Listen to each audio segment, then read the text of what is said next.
രാവിലെ സമയത്ത് ചിന്തയ്ക്ക് വേണ്ടി നമുക്കൊരു വേദഭാഗം വായിക്കാം. ഉൽപ്പത്തി പുസ്തകം 41-ാം അധ്യായം, അതിൻ്റെ 38-ഉം 41 മുതലുള്ള വാക്യങ്ങൾ വായിക്കാം. അധ്യായം 4 വായിച്ചു.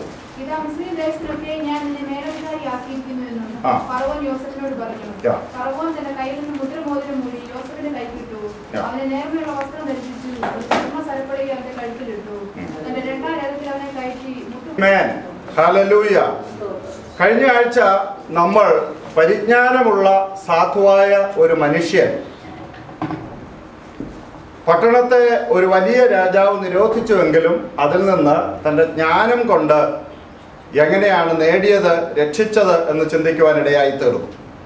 ആ ഭാഗം നമ്മൾ ചിന്തിക്കുവാനുണ്ടായ പശ്ചാത്തലം ജോസഫിനെ സംബന്ധിച്ചിടത്തോളം അത് ഫറവോന് ജോസഫ് കൊടുത്ത ഒരു ഉത്തരമായിരുന്നു. നന്മയുടെ വർഷങ്ങൾ ദീർഘിക്കുവാനും അതിൻ്റെ പ്രയോജനം ജനങ്ങൾക്കുണ്ടാകുവാനും ഇപ്രകാരം ചെയ്യണം എന്നാണ് ജോസഫ് ഫറവോനോട് പറയുവാനിടയായി തീർന്നത്. നീ വിവേകവും ജ്ഞാനവുമുള്ള ഒരു മനുഷ്യനെ കണ്ടെത്തണം. ആ സന്ദർഭത്തിൽ ഫറവോന്റെ മറുപടി ഇതായിരുന്നു: നിന്നെപ്പോലെ ദൈവാത്മാവുള്ള ഒരു മനുഷ്യനെ കണ്ടെത്തുവാൻ കഴിയുമോ? ഒത്തിരി ഭാഗങ്ങൾ ഞാൻ അതിൻ്റെ അകത്ത് നമുക്ക് വളരെയേറെ സുപരിചിതമായതുകൊണ്ട് ഞാൻ ഒഴിവാക്കുകയാണ്. അങ്ങനെ ആ സ്ഥാനത്തേക്ക് ജോസഫ് വരുവാനിടയായി തീർന്നു. അങ്ങനെ അവൻ വന്നപ്പോൾ രാജാവ് അവന് വേണ്ടി ചെയ്ത കാര്യങ്ങളാണ് നമ്മൾ ഇന്ന് രാവിലെ സമയം വായിച്ചു കേട്ടത്.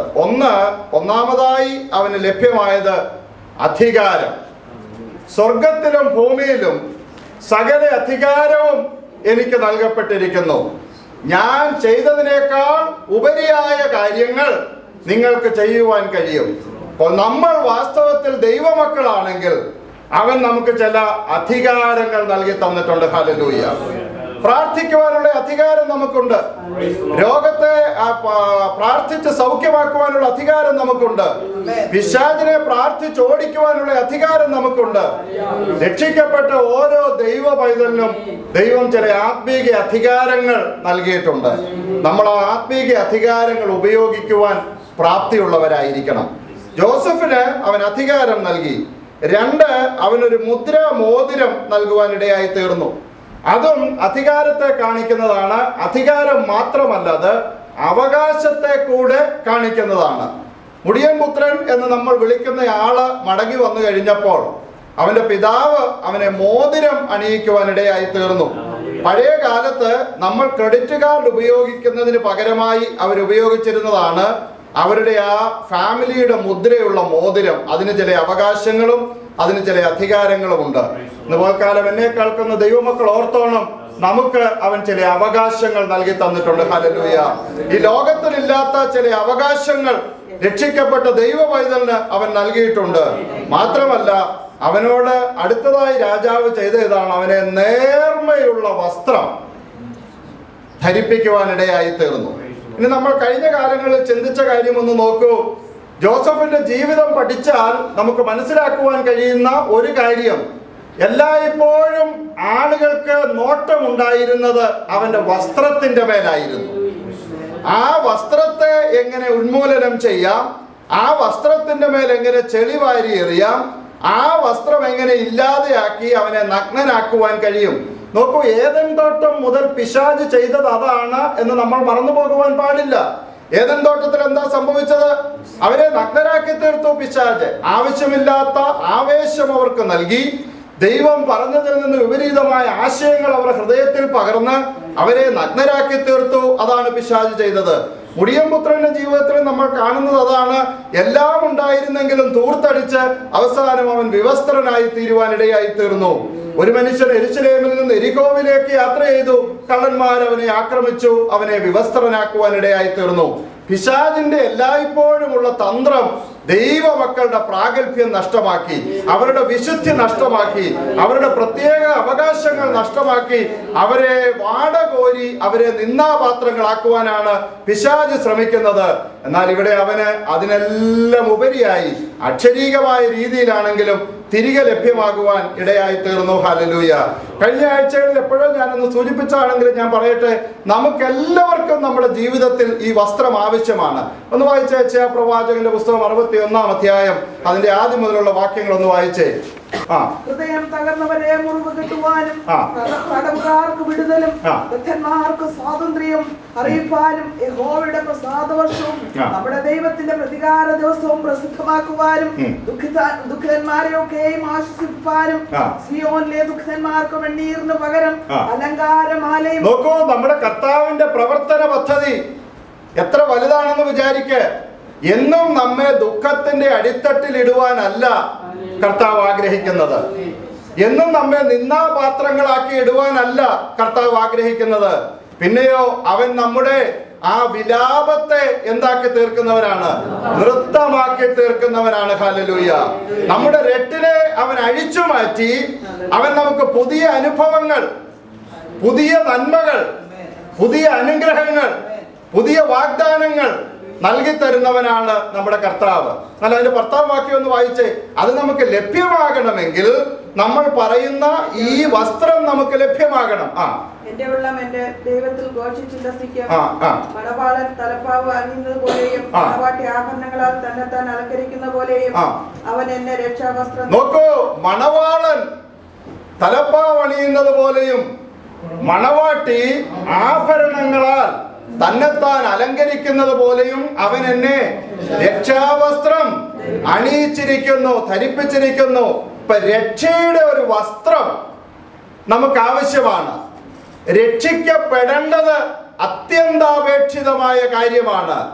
ഓരോ വ്യക്തിയുടെയും ജീവിതത്തിൽ നമ്മൾ ഏത് കുടുംബത്തിൽ ജനിച്ചു, ഏത് മാതാപിതാക്കൾക്ക് ജനിച്ചു, ഏത് ഇടവകയുടെ അംഗങ്ങളായി നമ്മൾ ആയിരിക്കുന്നു, അതിനൊക്കെ അതിൻ്റെതായ പ്രാധാന്യങ്ങളുണ്ട്.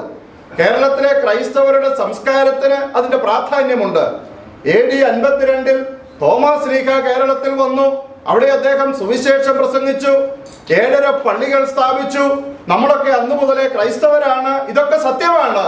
എന്നാൽ ഈ സത്യമെല്ലാം നിലനിൽക്കുമ്പോൾ തന്നെ ഓരോ ദൈവ പൈതലിന്റെ അല്ലെ ഓരോ ദൈവ സൃഷ്ടിയുടെയും മുമ്പിൽ ദൈവം വലിയ ഒരു ഉത്തരവാദിത്വം വെച്ചിട്ടുണ്ട്. എന്താണത്? രക്ഷയുടെ വസ്ത്രം നമ്മൾ അണിയുവാനിടയായി തീരണം. പ്രവൃത്തികളുടെ പുസ്തകത്തിലേക്ക് നമുക്കൊന്ന് വരാം. പ്രവൃത്തികളുടെ പുസ്തകം 2-ാം അധ്യായം. അവിടെ പത്രോസ് പറയുന്നുണ്ട്, ഒരാൾ ദൈവ പൈതലായി തീരുവാൻ അവൻ എന്ത് ചെയ്യണം എന്ന് പത്രോസ് അവിടെ നമ്മോട് വിളിച്ചു പറയുന്നത് നമുക്ക് കാണുവാനായിട്ട് കഴിയും. നമ്മൾ ഒട്ടുമിക്ക പേർക്കും സുപരിചിതമായ കാര്യമാണത്. എങ്കിലും ചിലര് അത് അറിഞ്ഞിരിക്കേണ്ടത് ആവശ്യമാണല്ലോ. ഒന്ന് വായിച്ചേ, 37 മുതലുള്ള വാക്യങ്ങൾ ഒന്ന് വായിച്ചേ.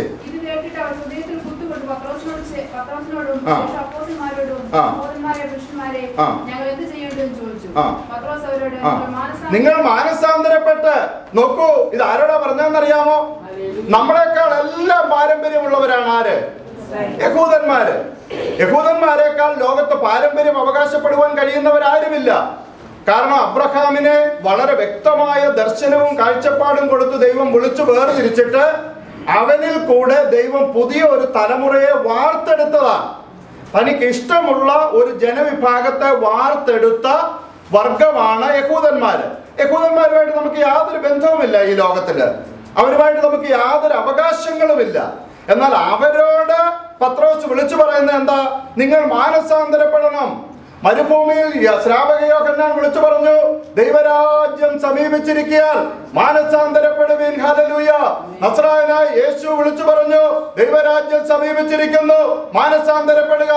നമ്മള് ലാസറിന്റെയും ധനവാന്റെയും കഥ പഠിക്കുമ്പോൾ ധനവാൻ നരകത്തിൽ കിടന്നുകൊണ്ട് പറയുകയാണ്, ഈ ലാസറിനെ ഭൂമിയിലേക്കൊന്ന് അയച്ച് അവനെ കൊണ്ട് ഈ സുവിശേഷം ഒന്ന് പ്രസംഗിപ്പിച്ചാൽ ഒരു പക്ഷേ എന്റെ സഹോദരന്മാർ മാനസാന്തരപ്പെടും.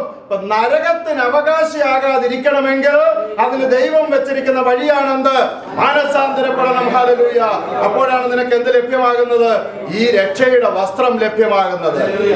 അത് യഹൂദന്മാർക്കും യവനന്മാർക്കും ജാതികൾക്കും. അതുകൊണ്ടാണ് പൗലോസ് വിളിച്ചു പറഞ്ഞത്, ഞാൻ എല്ലാവർക്കും കടക്കാരനാകുന്നു.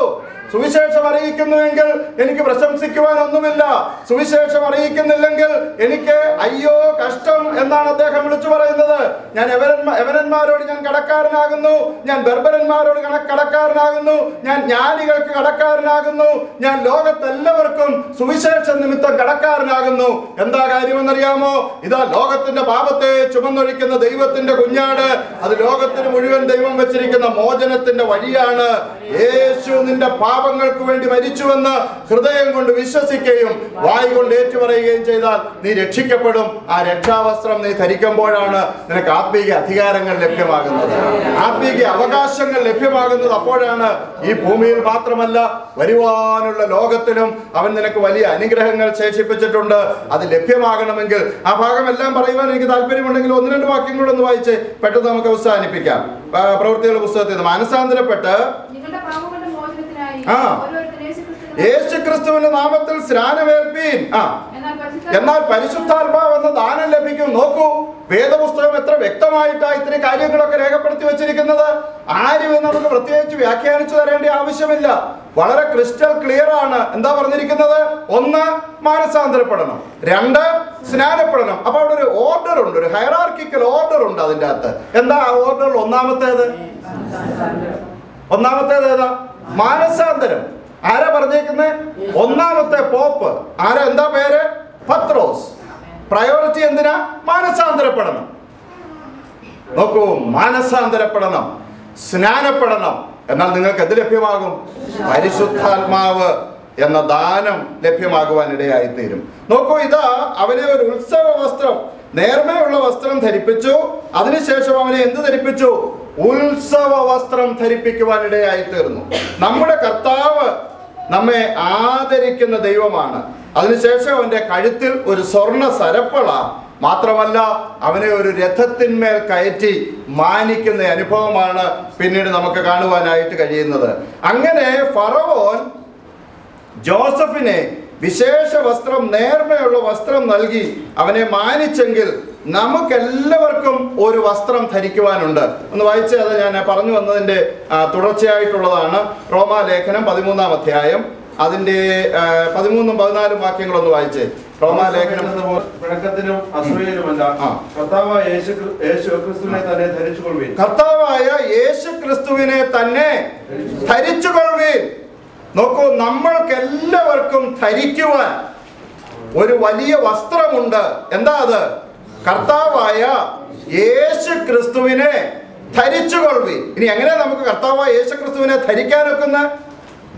എങ്ങനെയാണ് നമുക്ക് അവനെ ധരിക്കാനൊക്കുന്നത്? ഒന്ന് വായിച്ച് ഗലാത്യ ലേഖനം 3-ാം അധ്യായം 27-ാം വാക്യം ഒന്ന് വായിച്ച്. ഗലാത്യ ലേഖനം 3-ാം അധ്യായം 27-ാം. നോക്കൂ, ക്രിസ്തുവിനോട് ചേരുവാൻ സ്നാനമേറ്റിരിക്കുന്നവരായ നിങ്ങൾ എല്ലാവരും അവനെ ധരിച്ചിരിക്കുന്നു. കർത്താവിനെ ധരിച്ചിട്ടുള്ളവരെല്ലാം കൈകളൊന്ന് ഉയർത്തിക്കുക. ഇന്ന് രാവിലെ സമയം ദൈവത്തെ ഒന്ന് സ്തുതിച്ച് ഹല്ലേലൂയ, ഗ്ലോറി ടു ഗോഡ്. നോക്കൂ, അതാണ് നമുക്ക് ലഭ്യമായിരിക്കുന്ന ആ വിശേഷ വസ്ത്രം. അത് നമ്മൾ സൂക്ഷിക്കുന്നവരാകുവാനാണ് കർത്താവ് നമ്മെ കുറിച്ച് ആഗ്രഹിക്കുന്നത്. അങ്ങനെയുള്ളവർക്ക് അവൻ അധികാരം നൽകിയിട്ടുണ്ടെന്ന് വായിച്ച യോഹന്നാന്റെ സുവിശേഷം 1-ാം അധ്യായം 12-ാം വാക്യം ഒന്ന് വായിച്ച് നോക്കൂ. അത് ചെറിയൊരു വാക്യമാണെങ്കിലും വലിയ ആത്മീയ അർത്ഥങ്ങൾ അതിൻ്റെ അകത്ത് അന്തർലീനമായിട്ടുണ്ട്. അവനെ കൈക്കൊണ്ട്. അപ്പൊ ഒന്നാമത് നമ്മുടെ ജീവിതത്തിൽ സംഭവിക്കേണ്ടത് അവനെ നമ്മൾ വിശ്വസിക്കണം, സ്വീകരിക്കണം, ഏറ്റെടുക്കണം.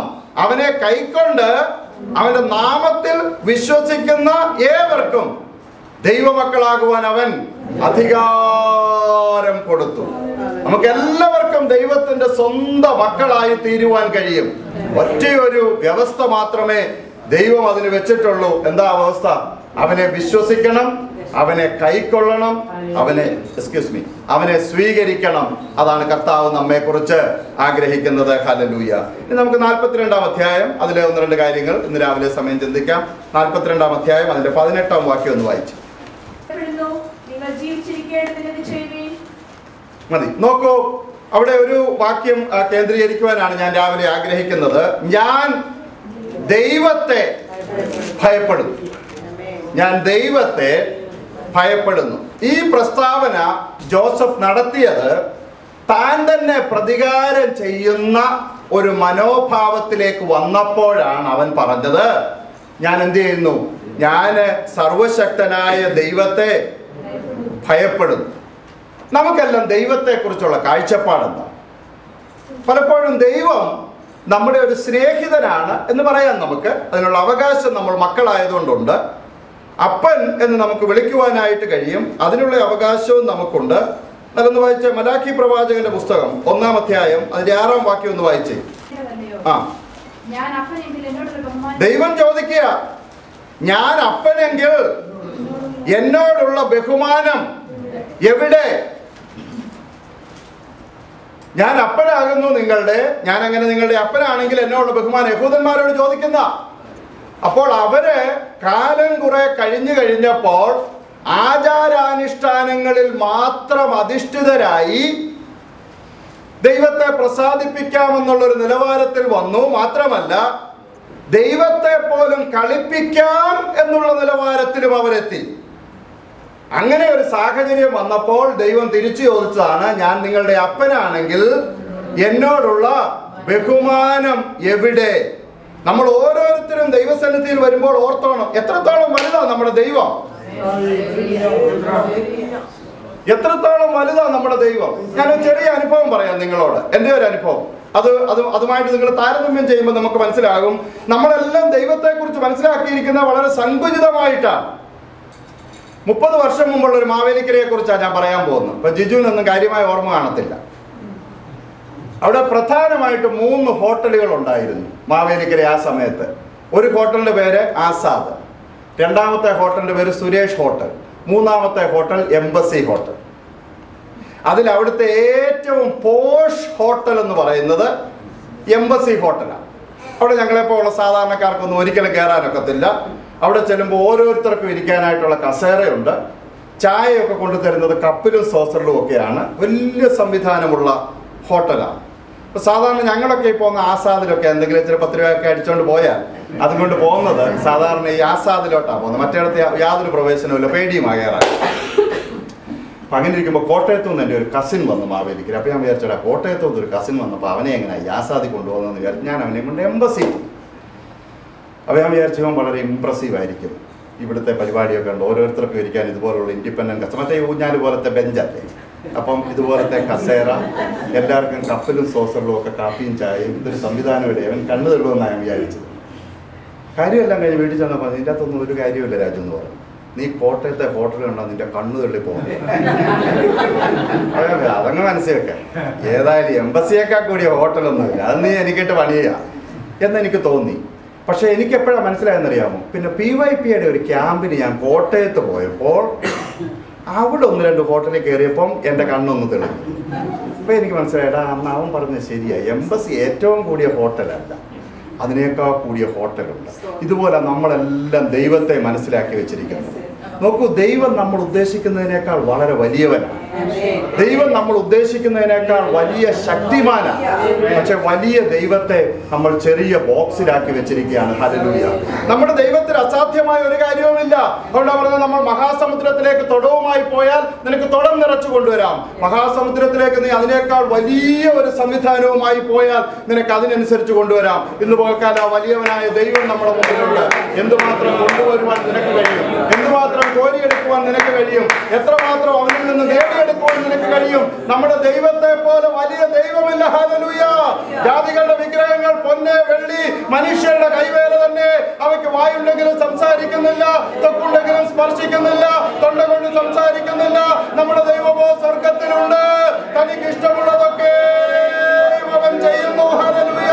ദൈവത്തിന്റെ വയലേ, നമ്മുടെ ദൈവത്തെ പോലെ ഒരു വലിയ ദൈവമില്ല. പക്ഷെ നമ്മൾ അവനെ കാണേണ്ടവണ്ണം കണ്ടിട്ടില്ല. ഹല്ലേലൂയ. അവനെ നമ്മൾ കാണേണ്ടവണ്ണം കണ്ടു കഴിയുമ്പോൾ നമ്മുടെ കണ്ണുകൾ തുറക്കുവാൻ, നമ്മൾ അതിശയം കൂറുവാൻ ഇടയായി തീരും. ഒന്ന് വായിച്ചേ, റോമാലേഖനം 11-ാം അധ്യായം അതിന് 33-ാം വാക്യം ഒന്ന് വായിച്ചേ. മാനം,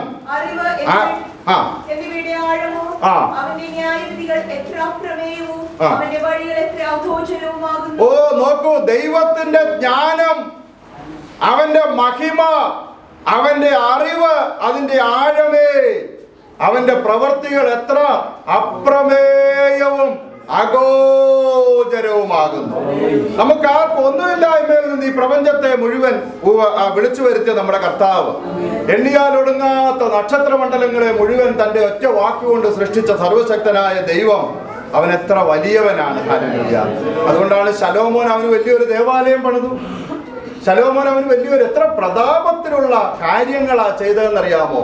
സ്വർണത്തിന് അതുപോലെയുള്ള വസ്തുക്കൾക്കൊന്നും തൂക്കമില്ല, അല്ലെങ്കിൽ ഇരുമ്പ്, പിത്തള ഇതുപോലുള്ള വസ്തുക്കളെ ഒന്നും തൂക്കി അളക്കാൻ വയ്യാത്തതുപോലെ വാരിക്കോരി കൊടുത്തൊരു ദേവാലയം പണിഞ്ഞു കഴിഞ്ഞപ്പോൾ അവൻ പറയുന്നത്, കർത്താവേ, നീ സ്വർഗത്തിലും സ്വർഗാദി സ്വർഗത്തിലും നീ അടങ്ങുകയില്ലല്ലോ. ഞാൻ ഉണ്ടാക്കിയ എൻ്റെ കൈപ്പണിയായി ഞാൻ നിർമ്മിച്ച ഈ ദേവാലയത്തിൽ നീ എങ്ങനെ ഇറങ്ങി വസിക്കുവാനാണ്? എങ്കിലും നിന്നെ തേടി ഇറങ്ങി വരുന്നവനാണ് അവൻ. അതാണ് അവന്റെ സ്നേഹത്തിന്റെ ആഴം.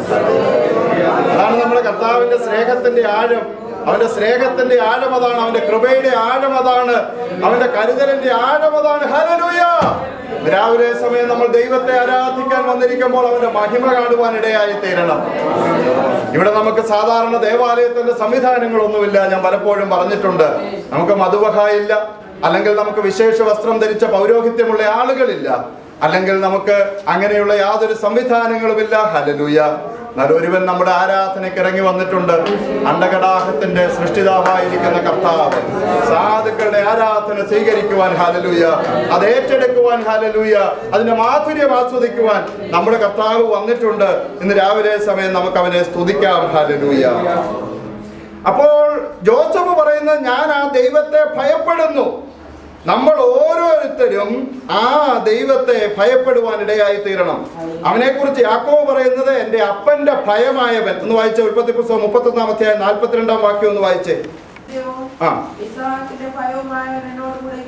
ഇസഹാക്കിന്റെ ഭയവുമായവൻ. അപ്പൊ ഇസഹാക്ക് ഭയപ്പെട്ടിരുന്ന ദൈവം എന്നോടൊപ്പം ഇല്ലായിരുന്നു എങ്കിൽ എനിക്ക് ഒട്ടും മനസ്സിലായിട്ടില്ല എന്തുകൊണ്ട് സാധാരണക്കാരേക്കാൾ ഉപരി ഇസഹാക്ക് ദൈവത്തെ ഭയപ്പെടുവാനിടയായി തീർന്നു. എനിക്ക് തോന്നുന്നു അവനെ യാഗം അർപ്പിക്കുന്നതിന് വേണ്ടി അവൻ കിടന്നപ്പോൾ ആ ദൈവത്തിന്റെ മഹത്വം അവൻ കണ്ടു കാണും. ഒരുപക്ഷെ അതായിരിക്കും. കാരണം അബ്രഹാമിന് ദൈവത്തിന്റെ സ്നേഹിതൻ എന്നാ പറഞ്ഞ അബ്രഹാം തീർച്ചയായിട്ടും ദൈവത്തെ ഭയപ്പെട്ടിരുന്നു. യാക്കോബ് ദൈവത്തെ ഭയപ്പെട്ടിരുന്നു. പൂർവ്വപിതാക്കന്മാരെല്ലാവരും ദൈവത്തെ ഭയപ്പെട്ടിരുന്നെങ്കിലും ഇസഹാക്കിന്റെ കാര്യം പറയുമ്പോൾ അവൻ ഇസഹാക്കിന്റെ ഭയമായ ദൈവം എന്ന് പറഞ്ഞത് അവൻ ദൈവത്തിന്റെ മഹത്വം കണ്ടതുകൊണ്ട്. ഹല്ലേലൂയ. നമുക്ക് ദൈവ സാന്നിധ്യ ബോധം ഉണ്ടാകണമെങ്കിൽ, ദൈവ ഭയം യഥാർത്ഥത്തിൽ ഉണ്ടാകണമെങ്കിൽ നമ്മെ തന്നെ നമുക്ക് യാഗമായി സമർപ്പിക്കുവാനുള്ള മനസ്സുണ്ടാകണം. ഹല്ലേലൂയ. സഹോദരന്മാരെ, ഞാൻ ദൈവത്തിന് മനസ്സനുവർപ്പിച്ച് നിങ്ങളെ പ്രബോധിപ്പിക്കുന്നത്, നിങ്ങൾ ബുദ്ധിയുള്ള ആരാധനയായി നിങ്ങളുടെ ശരീരങ്ങളെ ജീവനും വിശുദ്ധിയും ദൈവത്തിന് പ്രസാദമുള്ള യാഗമായി സമർപ്പിപ്പീൻ. ആ മനസ്സോടുകൂടെ വന്നിരുന്നാൽ നമുക്ക് ദൈവത്തിന്റെ വലിയ മഹത്വം ദർശിക്കുവാൻ കഴിയും. ഹല്ലേലൂയ. അവൻ ഉയർന്നും പൊങ്ങിയുള്ള സിംഹാസനത്തിൽ ഇരിക്കുന്നത് നമുക്ക് കാണുവാനായിട്ട് കഴിയും. ഹല്ലേലൂയ. അതിന് നമ്മുടെ ഹൃദയത്തിന്റെ കണ്ണുകൾ തുറക്കപ്പെടണം. അതാണ് നമ്മുടെ ആരാധനയിൽ ഉണ്ടാകേണ്ടത്. ഹല്ലേലൂയ. ഇസഹാക്കിന്റെ ഭയമായവൻ. നോക്കൂ, അവരെല്ലാം ദൈവത്തെ ഭയപ്പെട്ടു. നമ്മളും ദൈവത്തെ ഭയപ്പെടുന്നവരാകണം. ദൈവത്തെ മക്കളെന്നുള്ള പോലെ അടുത്ത് ചെല്ലുവാനുള്ള അവകാശമുള്ളപ്പോൾ തന്നെ ദൈവത്തെ ഭയപ്പെടുവാനുള്ള ഹൃദയം ഓരോ ദൈവ പൈതലിനും ഉണ്ടായിരിക്കണം. നോക്കൂ, താൻ തന്നെ ശിക്ഷ വിധിക്കേണ്ട ഒരു സാഹചര്യം വന്നു. തന്റെ സഹോദരനെ ബന്ധിച്ച് അകത്താക്കി കഴിഞ്ഞപ്പോൾ ജോസഫിന് എന്തുണ്ടായി? വാസ്തവത്തിൽ അവന് കുറ്റബോധം ഉണ്ടായി. എന്നിട്ട് അവൻ എന്താ പറയുന്നത്? ഞാൻ എൻ്റെ കയ്യിൽ നീതി എടുക്കാൻ ആഗ്രഹിക്കുന്നില്ല. ഞാൻ ആരെ ഭയപ്പെടുന്നു? ദൈവത്തെ ഭയപ്പെടുന്നു. ഇന്ന് പകൽക്കാലം ഓർക്ക്, ദൈവത്തെ ഭയപ്പെട്ടാൽ ഈ ലോകത്തിൽ ദൈവഭയം നിലനിൽക്കാൻ നമുക്ക് എല്ലാവർക്കും ചില ഉത്തരവാദിത്വമുണ്ട്. ഒന്ന് വായിച്ചേ, ഇയ്യോബിന്റെ പുസ്തകം 6-ാം അധ്യായം 14-ാം വാക്യം. ഈ ലോകത്ത് നടക്കുന്നത് എന്താണെന്ന് ഞങ്ങൾക്ക് അറിയേണ്ട കാര്യമൊന്നുമില്ല, ഞങ്ങൾ ലോകത്തിൽ നിന്ന് വേർപെട്ടവരാ എന്നല്ല. ഈ ലോകത്തിൽ നമുക്ക് ദൈവം വലിയൊരു ഉത്തരവാദിത്വം ഏൽപ്പിച്ചിട്ടുണ്ട്. ഒന്ന് വായിച്ചേ. ദുഃഖിതനോട് സ്നേഹിതൻ ദയ കാണിക്കേണ്ടതാകുന്നു. അല്ല ഞാൻ അവൻ സർവശക്തന്റെ ഭയം ത്യജിക്കും. നോക്കൂ, മനുഷ്യർക്ക് ദൈവ ഭയം ഉണ്ടാകണമെങ്കിൽ ദൈവത്തെ അറിയുന്നവരിൽ നിന്ന് നന്മകൾ ഉണ്ടാകണം. ലോകത്ത് നന്മയുണ്ട് എന്ന് വരുത്തി തീർക്കുകയല്ല, നിലനിർത്തുവാൻ ഓരോ ദൈവ പൈതലിനും ഉത്തരവാദിത്വമാണ്. ഞാൻ നിങ്ങളോട് ചെറിയൊരു ഉദാഹരണം പറയാം. നമ്മൾ ചിലപ്പോൾ ഏതെങ്കിലും കടകളിലേക്ക്, ഇപ്പോൾ സ്റ്റേറ്റ് ബ്രദേഴ്സോ അല്ല റാൽഫോ ഏതെങ്കിലും കടയിലേക്ക് കടന്നു പോയാൽ കൊച്ചു പിള്ളേർ അവിടെ ഈ ചോക്ലേറ്റ് വിൽക്കാനായിട്ട് നിൽക്കുന്നത് നമ്മൾ കാണും. $1 കൊടുത്തിട്ട് അവർ ഏതെങ്കിലും ഒരു പ്രോജക്റ്റിൻ്റെ ഭാഗമായിട്ടായിരിക്കും അവർ വരുന്നത്. പക്ഷെ പലപ്പോഴും നമ്മളിൽ പലരും അവരെ ഇങ്ങനെ എനിക്കിപ്പോൾ ചോക്ലേറ്റ് വേണ്ട, അവിടെ ഞാൻ ഇതിനെ ഗൗരവമായിട്ട് എടുക്കുന്നില്ല എന്നുള്ളത് നമ്മൾ അവരെ അങ്ങ് ഡിസ്കറേജ് ചെയ്യും. പക്ഷേ ഒരിക്കലും നമ്മൾ അങ്ങനെ ഒരു ചെറിയ കാര്യത്തെ പോലും തീർത്തും അങ്ങ് തള്ളിക്കളയരുത്. അവിടെ നമ്മൾ $1 മുടക്കിയാൽ ചിലപ്പോൾ ആ ആളോട് സുവിശേഷം പറയാൻ തന്നെ നമുക്ക് അവസരമുണ്ടായിരുന്നു. ദൈവത്തിൻ്റെ സ്നേഹം അവരിലേക്ക് പ്രദർശിപ്പിക്കുവാനായിട്ട് നമുക്ക് കഴിയും. ഈ പ്രപഞ്ചത്തെ നിയന്ത്രിക്കുന്ന ഒരു വലിയ ശക്തിയുണ്ട് എന്നവരെ ബോധ്യപ്പെടുത്തുവാൻ നമുക്ക് കഴിയും. ഏതിൽ കൂടെയാണെന്നറിയാമോ? സ്നേഹത്തിൽ കൂടി. ഓരോ ദൈവ പൈതലിനും ഈ ലോകത്ത് നന്മ നിലനിൽക്കുന്നു എന്നുള്ളത് വരുത്തി തീർക്കുകയല്ല, നിലനിർത്തേണ്ട ഉത്തരവാദിത്വം ദൈവം നമ്മെ ഏൽപ്പിച്ചിട്ടുണ്ട്. ഒരു വലിയ യാഥാർത്ഥ്യം നിങ്ങൾ മനസ്സിലാക്കണം. ലോകത്തെ മുഴുവൻ കമ്മ്യൂണിസത്തിലേക്ക് നയിച്ച് റഷ്യ ഒരു കമ്മ്യൂണിസ്റ്റ് രാഷ്ട്രമായി തീരുവാൻ കാരണമായി തീർന്നത് അവിടുത്തെ ക്രിസ്തീയ സഭയുടെയും അവിടുത്തെ സാർ ചക്രവർത്തിമാരുടെയും സ്വാർത്ഥപൂർണമായ ജീവിതം കൊണ്ടായിരുന്നു. ജനങ്ങൾ ഒരു നേരത്തെ ആഹാരം വാങ്ങിക്കുവാൻ വേണ്ടി തെരുവിൽ ക്യൂ നിൽക്കുമ്പോൾ റഷ്യയിലെ ക്രിസ്തീയ സഭ അവരുടെ മെത്രാന്മാരുടെയും അവരുടെ അച്ഛന്മാരുടെയും ഉടുപ്പിന്റെ അളവിനെ കുറിച്ചുള്ള ചർച്ച സാർ ചക്രവർത്തിയുടെ കൊട്ടാരത്തിൽ നടക്കുമ്പോഴാണ് വിപ്ലവം പൊട്ടിപ്പുറപ്പെട്ടതെന്നാണ് പറയുന്നത്. ലോകത്തിലേക്ക് നന്മ പരത്തുവാൻ ദൈവവൈദ്യന് ഉത്തരവാദിത്വമുണ്ട്. ലോകത്തിലേക്ക് സ്നേഹം പരത്തുവാൻ ദൈവവൈദ്യന് ഉത്തരവാദിത്വമുണ്ട്.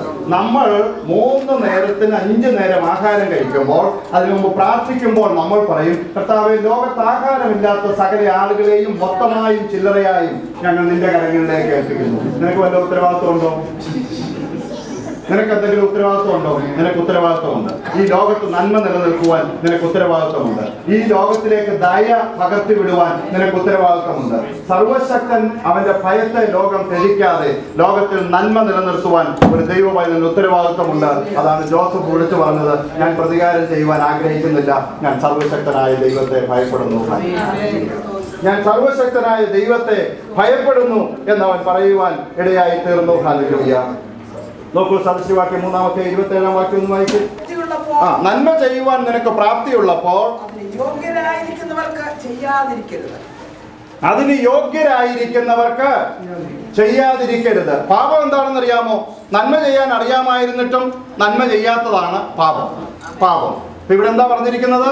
നന്മ ചെയ്യുവാൻ നിനക്ക് പ്രാപ്തിയുള്ളപ്പോ അതിന് യോഗ്യരായി അല്ലെങ്കിൽ അതിന് അർഹരായി ആരെങ്കിലും ഉണ്ടെങ്കിൽ നീ അവർക്കത് ചെയ്യാതിരിക്കരുത്. ഹല്ലേലൂയ. ദൈവത്തെ ഭയപ്പെടുന്നവർക്ക് അത് ചെയ്യാതിരിക്കാൻ സാധ്യമല്ല. ഹല്ലേലൂയ.